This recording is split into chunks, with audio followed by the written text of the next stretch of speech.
Selamat siang Pak Wahyu dan teman-teman kelas C mata kuliah Komunikasi dan Negosiasi Bisnis. Perkenalkan, kami dari kelompok 11 yang pada hari ini akan mempresentasikan chapter 8 yang berjudul What If They Use Dirty Tricks. Sebelumnya perkenalkan, nama saya Fanya Maura, salah satu anggota kelompok 11. Adapun teman-teman saya yang lainnya, namanya telah tertera pada slide kedua ini. Pada kesempatan kali ini, kami akan menyajikan materi pada chapter 8 dengan outline presentasi sebagai berikut. Yang pertama, yaitu tentang how do you negotiate about the rules of the game. Yang kedua adalah deliberate deception. Yang ketiga, psychological warfare. Yang keempat, positional pressure tactics. Dan yang terakhir, yang kelima, adalah don't be a victim. Kemudian slide selanjutnya akan disampaikan oleh teman saya. Pada chapter kali ini, kita akan membahas terkait dengan topik what if they use dirty tricks. Pada saat bernegosiasi, tentunya antara satu pihak dengan pihak lainnya akan mencoba memenangkan kesepakatan dengan tujuan masing-masing. Akan tetapi, tidak menutup kemungkinan salah satu di antara mereka akan menggunakan taktik atau trik yang menjatuhkan ataupun memanfaatkan pihak lawannya saat bernegosiasi seperti kebohongan, pelecehan psikologis, hingga berbagai bentuk taktik tekanan. Hal ini tentunya dinilai tidak etis, akan tetapi mereka memiliki tujuan untuk memenangkan kesepakatan atau tawar-menawar yang dianggap rumit.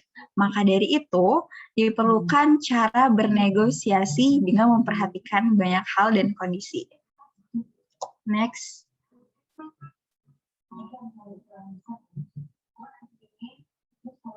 Oke, selanjutnya, bagaimana sih kita bernegosiasi tentang rules of the game?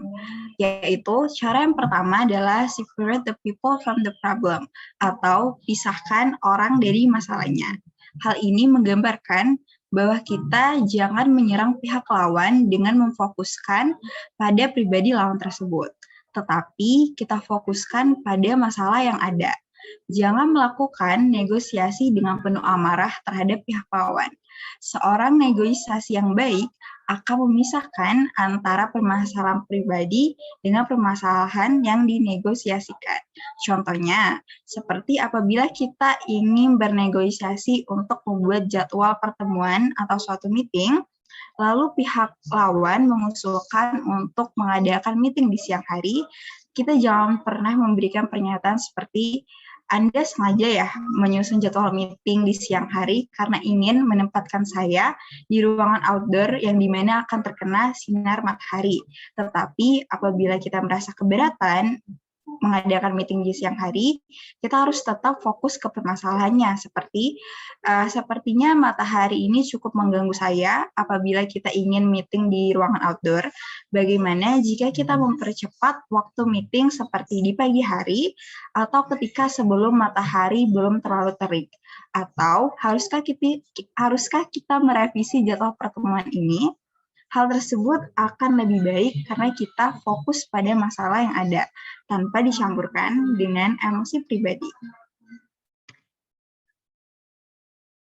Oke, yang selanjutnya kita masuk ke metode yang kedua, yaitu fokus pada kepentingan dan bukan posisi atau jabatan.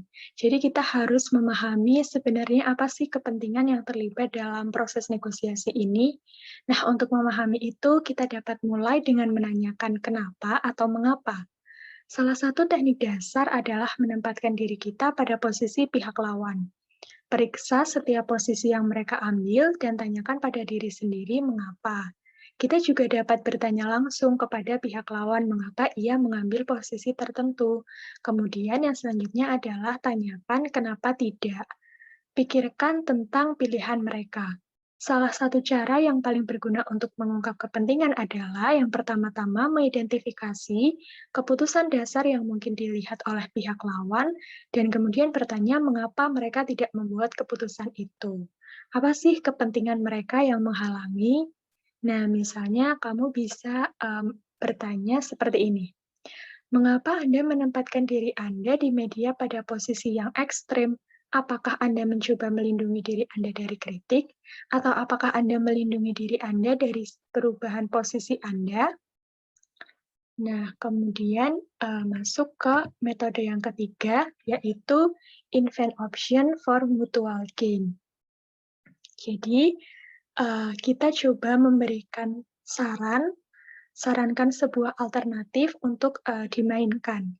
Kita mencoba menghasilkan opsi yang akan mengubah pilihan mereka sehingga mereka mungkin memutuskan dengan cara yang dalam tanda kutip memuaskan bagi kita. Jadi tugas kita adalah memberi mereka bukan masalah tetapi jawaban. Memberi mereka bukan keputusan yang sulit tetapi keputusan yang mudah. Misalnya seperti ini yang kita tawarkan. Bagaimana dengan usaha kita untuk tidak membuat pernyataan kepada pers sampai kita mencapai kesepakatan atau menghentikan pembicaraan? Kemudian metode yang keempat adalah insist on using objective criteria. Nah, di atas segalanya tadi, kita harus tetap berpegang teguh pada prinsip. Mau seberapa baik kita memahami kepentingan pihak lain, secerdik apapun kita menemukan cara untuk mendamaikan kepentingan, betapapun kita menghargai hubungan yang berkelanjutan, kita hampir selalu akan menghadapi kenyataan pahit dari kepentingan yang berkonflik. Maka dari itu, kriteria objektif harus berlaku, setidaknya secara teori untuk kedua belah pihak. Dengan demikian, kita dapat menggunakan uji penerapan timbal balik untuk memberitahu apakah kriteria yang diajukan itu adil dan tidak bergantung pada keinginan salah satu pihak saja. Kemudian, bingkai prinsip di balik setiap taktik sebagai aturan yang diusulkan. Dan sebagai upaya terakhir, beralihlah ke BATNA atau alternatif terbaik kita ke kesepakatan negosiasi dan keluarlah. Jadi kita sampaikan seperti ini kepada pihak lawan. Kesan saya Anda tidak tertarik untuk bernegosiasi dengan cara yang menurut kami berdua akan membuahkan hasil. Ini nomor telepon saya, jika nanti Anda berubah pikiran, saya siap kapanpun Anda minta. Nah, jika kita keluar dengan alasan yang jelas-jelas sah seperti itu, dan jika mereka benar-benar tertarik pada suatu kesepakatan, mereka kemungkinan akan memanggil kita kembali dan pada akhirnya tercapailah sebuah kesepakatan. Selanjutnya adalah some common tricky tactics. Some common tricky tactics atau taktik rumit dibagi menjadi 3 kategori, yaitu deliberate deception, psychological warfare, dan positional pressure tactics. Yang pertama adalah deliberate deception atau penipuan yang disengaja. Deception sendiri mengandung makna akan tindakan atau pernyataan seseorang yang dimaksudkan untuk membuat orang mempercayai sesuatu yang tidak benar atau tindakan untuk menipu seseorang. Bentuk tipuan yang paling umum adalah penggambaran yang keliru tentang fakta, otoritas, atau niat. Adapun bentuk deliberate deception dibagi menjadi 4 kategori lagi, yaitu only facts, ambiguous authority, dubious intention, dan less than a full disclosure is not the same as deception.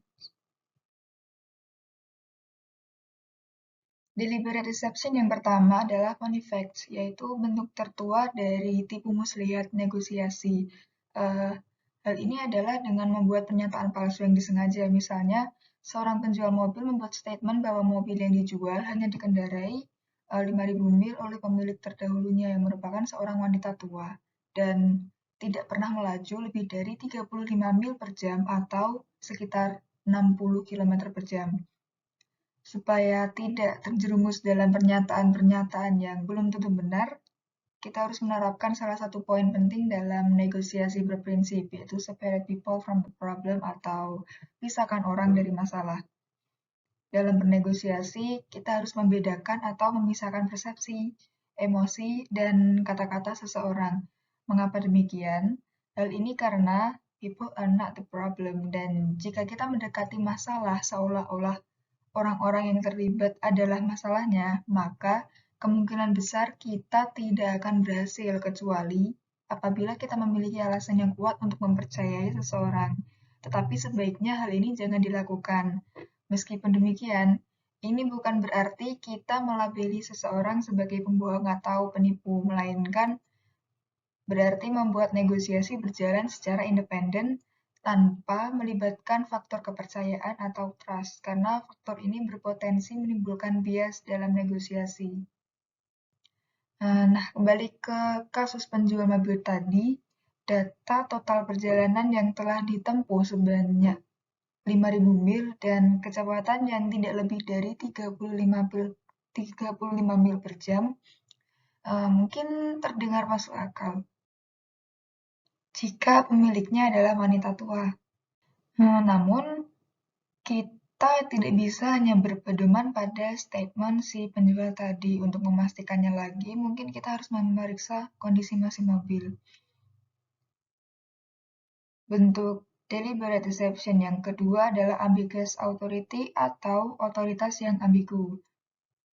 Pihak lain mungkin mengizinkan atau berusaha membuat kita percaya bahwa mereka memiliki wewenang atau posisi atau jabatan terkait yang secara penuh memberikan kuasa untuk berkompromi, padahal mereka sebenarnya tidak memiliki wewenang tersebut. Mungkin setelah kita melakukan negosiasi dengan cukup menguras tenaga, hingga akhirnya menemukan apa yang kita yakini sebagai kesepakatan yang pasti, mereka mungkin mengumumkan bahwa mereka harus membawanya ke orang lain lagi untuk disetujui. Nah, inilah yang dimaksud dengan ambiguous authority. Apabila kita memiliki wewenang untuk membuat konsesi, maka sebaiknya jangan hanya karena mereka sedang bernegosiasi dengan kita berasumsi bahwa pihak lain itu memiliki otoritas yang penuh. Misalnya nih, kita melakukan penyesuaian asuransi, pengacara, atau wiraniaga, mungkin kita pernah berpikir bahwa fleksibilitas dari kita seimbang dengan fleksibilitas di pihak mereka sebelum kemudian menemukan bahwa apa yang kita pikir sebagai kesepakatan akan diperlakukan oleh pihak lain hanya sebagai dasar untuk negosiasi lebih lanjut. Sebelum melakukan kesepakatan, lakukanlah riset terhadap otoritas dari pihak lain yang melakukan negosiasi dengan kita. Sangat sah untuk bertanya, seberapa besar wewenang yang Anda miliki dalam negosiasi khusus ini? Jika jawabannya tidak jelas, mungkin hal ini dapat dibicarakan dengan seseorang yang memiliki otoritas nyata seperti atasannya atau untuk menjelaskan bahwa pihak kita memiliki kebebasan yang sama untuk mempertimbangkan kembali poin apapun. Jika pada akhirnya mereka memperlakukan apa yang kita pikir sebagai kesepakatan hanyalah dasar untuk negosiasi lebih lanjut, maka sikapilah hal tersebut sebagai sesuatu yang bersifat tidak mengikat kedua pihak. Seperti kita hanya akan mematuhi keputusan tadi hanya jika atasan mereka menyetujui rancangan draft yang telah disepakati. Namun jika tidak, masing-masing pihak akan terlepas dari kesepakatan tersebut. Bentuk penipuan selanjutnya adalah dubious intention atau niat yang meragukan. Terkadang kita sebagai negosiator akan dihadapkan pada kasus di mana pihak lawan menjanjikan hal-hal yang meragukan. Misalnya pada suatu kasus di mana pengacara kasus perceraian yang mempertanyakan keseriusan dari pihak suami untuk memberikan tunjangan kepada anaknya secara rutin sesuai perjanjian. Namun, kita tidak bisa memastikan kebenaran dari ucapan dari lawyernya ini hanya settingan dari beliau atau murni dari si suami itu sendiri. Kemudian yang perlu diperhatikan selanjutnya adalah bahwa less than full disclosure is not as same as deceptions. Pengungkapan yang kurang penuh ini tidak sama dengan penipuan. Mengapa demikian? Karena negosiasi dengan itikat yang baik akan tidak memerlukan pengungkapan yang total. Terima kasih. Untuk selanjutnya, kita akan membahas tentang psychological warfare. Taktik yang termasuk ke dalam psychological warfare didesain untuk membuat kita atau lawan bicara merasa tidak nyaman, sehingga secara tidak sadar menginginkan proses negosiasi selesai secepat mungkin. Bahkan kadang tanpa memikirkan kembali poin-poin yang telah tertulis. Jenis psychological warfare yang pertama adalah stressful situation, atau situasi yang penuh dengan tekanan. Saat melakukan negosiasi, sebisa mungkin kita harus peka terhadap sekeliling kita. Jika kita menyetujui pertemuan bertempat di pihak lawan, kita harus ekstra awas terhadap keadaan di sekitar. Kita harus menilai apakah suhu ruangan tidak pada suhu normal, atau ruangan terlalu berisik, atau bahkan tidak adanya ruangan untuk berbicara secara privat. Tanyakan pada diri sendiri, apakah kita merasa berada pada tekanan atau tidak? Karena bisa jadi keadaan lingkungan tersebut didesain secara sengaja untuk melemahkan penilaian kita. Jika kita mendapati hal seperti itu, jangan sungkan untuk menyarankan perpindahan tempat, meminta waktu istirahat, maupun mengundur pertemuan.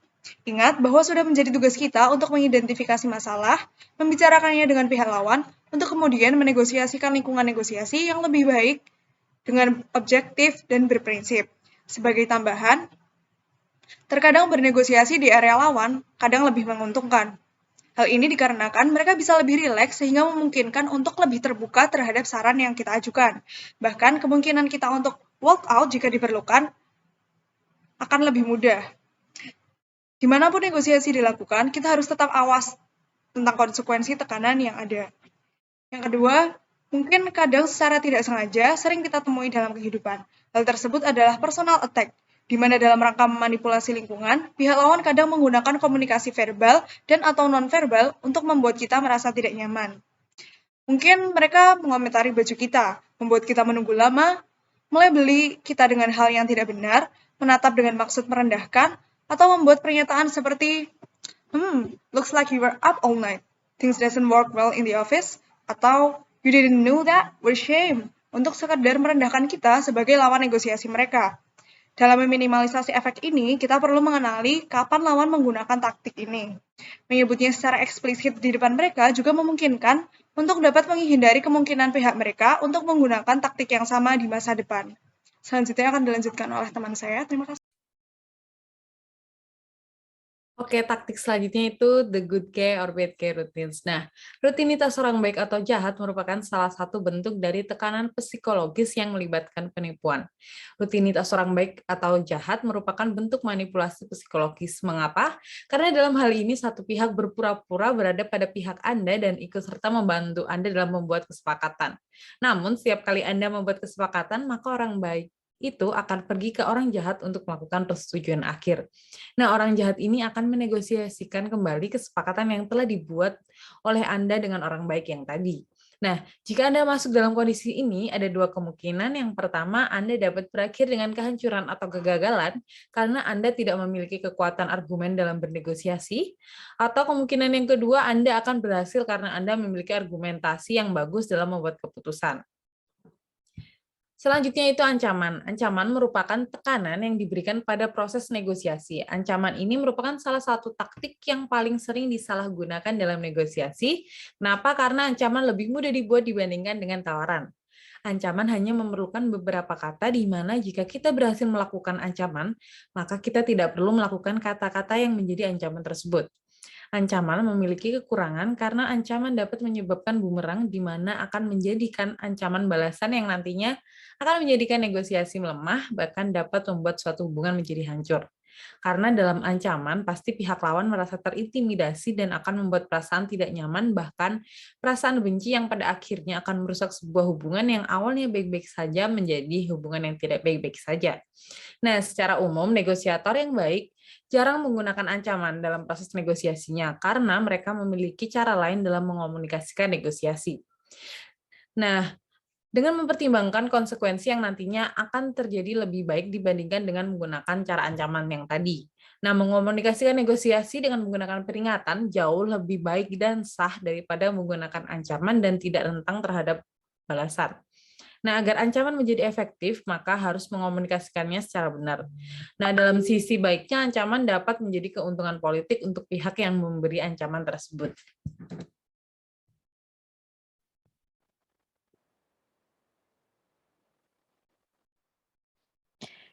Terkadang, pihak-pihak tertentu akan menggunakan trik yang tidak etis atau tidak menyenangkan dalam upaya untuk mendapatkan keuntungan dalam bernegosiasi. Bersama saya, Aura Maulidatul Heria akan membahas taktik dalam bernegosiasi apabila menghadapi negosiator yang menggunakan tekanan posisional di antara kedua belah pihak. Taktik tekanan posisional ini merupakan taktik yang mencoba menyusun negosiasi agar hanya satu pihak yang secara efektif dapat membuat konsesi. Yang pertama, taktik penolakan untuk bernegosiasi. Penolakan untuk bernegosiasi atau berunding dapat kita temukan dalam kasus seorang pengacara yang sering melakukan pada penasihat hukum lawan dengan mengatakan, "Saya akan menemui Anda di pengadilan." Dalam kondisi ini, apabila lawan menolak untuk bernegosiasi, maka ada 3 hal yang dapat dilakukan.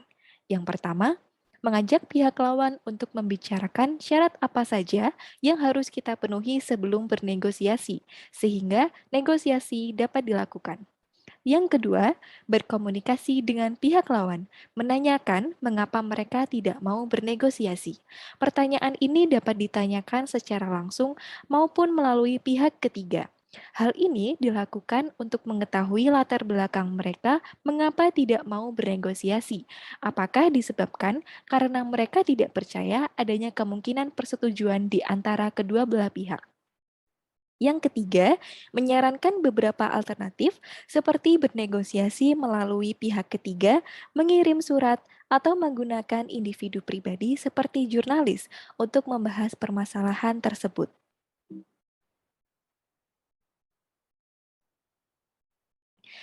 Yang berikutnya, tuntutan yang ekstrim.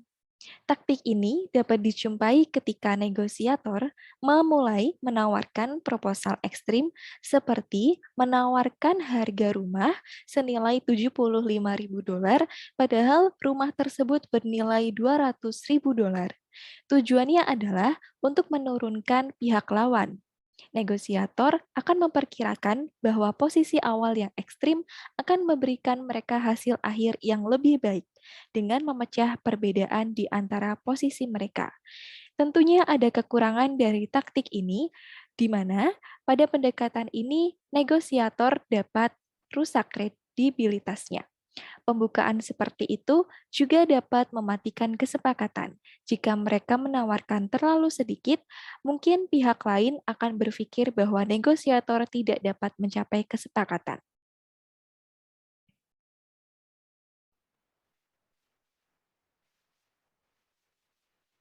Yang ketiga, tuntutan yang meningkat. Seorang negosiator dapat mengajukan salah satu tuntutannya untuk setiap konsesi yang dia buat pada pihak lain.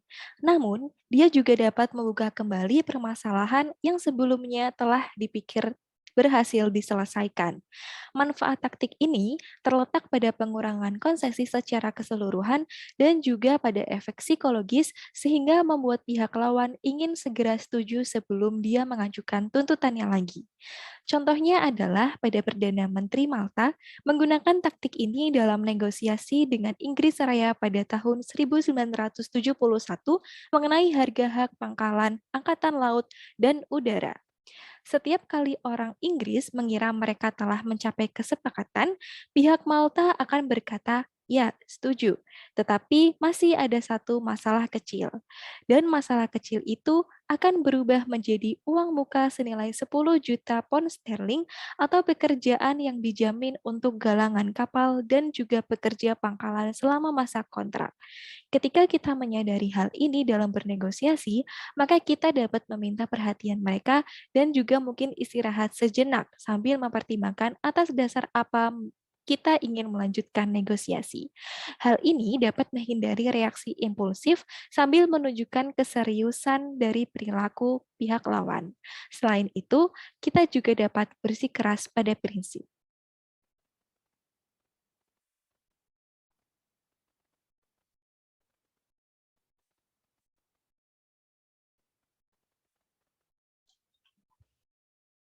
Lalu selanjutnya ada lock-in taktik. Jadi taktik ini bergantung kepada komunikasi yang teman-teman lakukan. Taktik ini bisa berbentuk ultimatum, ancaman, atau tindakan yang dilakukan untuk membatasi ruang negosiasi yang ada. Jadi biasanya mereka lawan bicara berusaha untuk memperkuat posisi mereka dan memaksa lawan bicaranya untuk menyerah sehingga negosiasi tidak berlanjut atau tidak terlaksanakan. Oke, selanjutnya adalah hard-hearted partner. Jadi yang dimaksud taktik ini adalah mereka biasanya melakukan suatu negosiasi dengan tujuan tidak menyerah dan keadaan yang ada dengan cara mengatakan bahwa saya secara pribadi tidak keberatan, tetapi sepertinya rekan saya tidak akan menyetujui hal tersebut. Jadi teman-teman menyebutkan bahwa alasannya saya sepertinya setuju, tetapi sepertinya teman saya tidak akan menyetujui hal tersebut. Oke, selanjutnya adalah a calculated delay. Jadi, taktik ini dilakukan dengan menunda pengambilan keputusan sampai waktu yang menguntungkan. Trik ini biasa dilakukan untuk menentukan tenggat waktu suatu keadaan. Jadi, jika penundaan diskusi dilakukan, maka akan menimbulkan tekanan di kemudian hari. Dan jika menimbulkan tekanan, maka salah satu pihak akan merasa tertekan karena sudah ada kewajiban yang misalnya sudah ada kewajiban yang akan mereka penuhi di kemudian hari nantinya. Seperti itu. Poin ketujuh dari positional pressure tactics adalah take it or leave it. Taktik ini bertujuan untuk membuat lawan negosiasi tidak memiliki pilihan lain selain mengikuti satu pilihan yang ditawarkan oleh pihak yang menerapkan taktik. Contohnya adalah ketika Anda pergi ke supermarket dan melihat sekaleng kacang seharga Rp10.000, Anda biasanya tidak mencoba bernegosiasi dengan manajer supermarket. Anda akan berpikir apakah Anda harus mengambil tawaran tersebut atau meninggalkannya. Ini adalah metode yang efisien dalam bisnis, tetapi ini bukan negosiasi dan tidak terjadi pengambilan keputusan yang interaktif. Sebagai alternatif untuk menyadari taktik ini, pertimbangkan untuk mengabaikannya terlebih dahulu. Teruslah berbicara seolah-olah Anda tidak mendengarnya, atau ubah topik pembicaraan. Mungkin Anda juga bisa memperkenalkan solusi lain yang memenuhi kebutuhan kedua belah pihak. Hal terakhir yang perlu disampaikan pada topik pembahasan kali ini adalah don't be a victim, jangan jadi korban. Seringkali sulit untuk memutuskan apa artinya bernegosiasi dengan itikat baik. Orang-orang mendefinisikan hal tersebut secara subjektif. Hal yang mungkin membantu Anda adalah dengan bertanya kepada diri sendiri. Misalnya, apakah pendekatan ini akan saya lakukan ke teman baik atau keluarga saya? Kemudian jika perkataan saya muncul di media, apakah saya akan merasa malu? Dan dalam literatur, apakah perilaku ini cocok untuk pahlawan atau penjahat? Anda sendiri yang bisa memutuskan taktik yang Anda gunakan dan menerima konsekuensinya. Apapun yang terjadi, bersiaplah untuk melawan taktik tawar-menawar yang rumit. Lebih mudah untuk membela prinsip yang benar daripada taktik yang curang. Jangan sampai Anda menjadi korban. Sekian presentasi dari kelompok kami. Mohon maaf apabila terdapat kesalahan. Jika terdapat komentar atau pertanyaan, bisa disampaikan melalui forum diskusi yang disediakan di ELOG. Terima kasih. Wassalamualaikum warahmatullahi wabarakatuh.